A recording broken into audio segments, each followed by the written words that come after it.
यह बात तब की है जब देश आजाद नहीं हुआ था। नेताजी सुभाष चंद्र बोस ने देश के लोगों से अपील की थी कि उनके घर से एक आदमी उनकी सेना में भर्ती हो और देश के लिए लड़ाई में अपना योगदान दे। इस अपील को सुनकर पहाड़ी प्रदेश में रहने वाली एक बूढ़ी मां बहुत खुश हो गई, क्योंकि वह अपने देश से बहुत प्यार करती थी और वह चाहती थी कि उसका बेटा भी सुभाष जी के सेना में भर्ती होकर देश के लिए लड़े।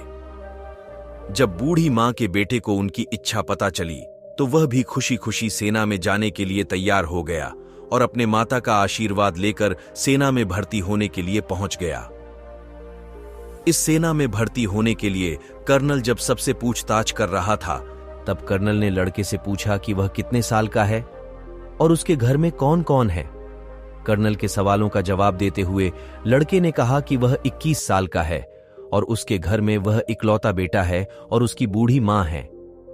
लड़के की बातें सुनकर कर्नल ने उसे सेना में भर्ती करने के लिए मना कर दिया, क्योंकि नेताजी सुभाष चंद्र बोस का आदेश था कि घर के इकलौते बेटे को सेना में भर्ती न किया जाए, जिससे परिवार का सहारा कहीं छीन न जाए।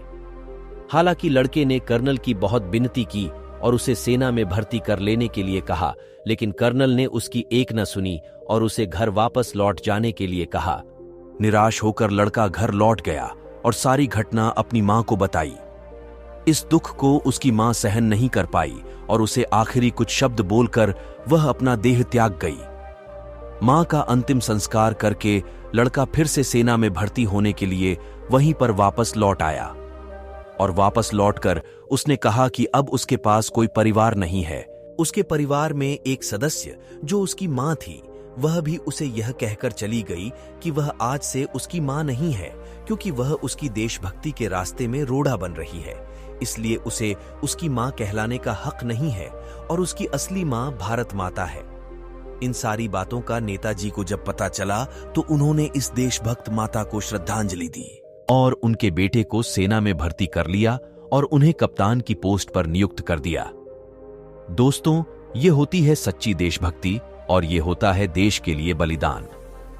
घरों पर झंडे लगाने से या स्पीकर पर देशभक्ति के गाने बजाने से देशभक्ति साबित नहीं होती। देशभक्त के दिलो दिमाग सब जगह देश छाया रहता है। भारत में ऐसे देशभक्तों की कोई कमी नहीं है। ऐसे देशभक्तों को सलाम। भारत माता को सलाम। जय हिंद। वंदे मातरम।